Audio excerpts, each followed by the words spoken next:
Yolun vəziyyəti göz önündədir. Bəzi izləyicilər bəlkə də Yardımlı rayonu Yolocaq kəndini ilk dəfədir görürlər. Amma bizim üçün bu kənd çox tanışdır.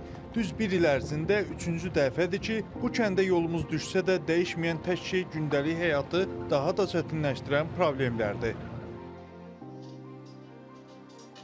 Yolocaq kəndinin çətinlikləri elə adında da əks olunub.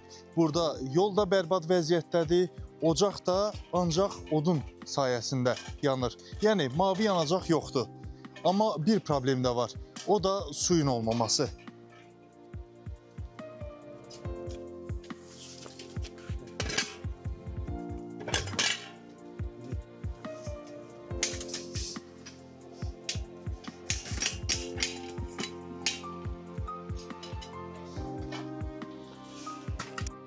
Hələ ki intensiv yağışlar başlamayıb, amma qış mövsümündə bu kənddə yaşamaq daha da çətinləşəcək.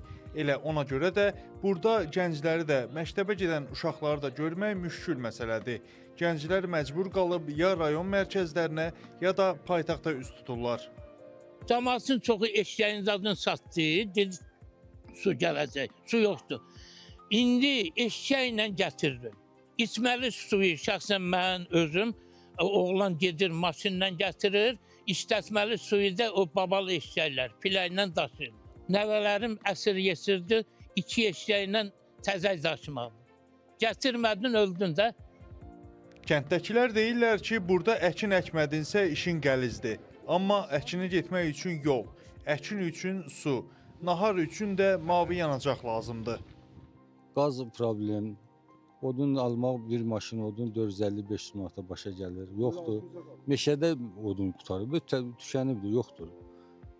Sudur, problem olur yayda.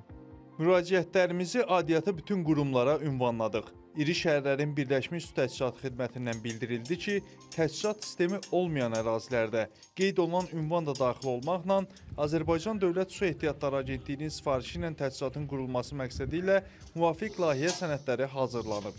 İçməli su şəbəkəsinin inşası tədbirlər planına uyğun olaraq mərhələlərlə aparılır. Yolun yenidən qurulması isə dövlət proqramına daxil edildikdən sonra Azərbaycan Avtomobil Yolları Dövlət Agentliyi tərəfindən təmin olunacaq. Azərqazdan isə bildirildi ki, cari ilin planında bu kəndin qazlaşması nəzərdə tutulmuyub. Beləliklə, bir ildə bu kəndi üçün hələ ki dəyişən heç nə yoxdur.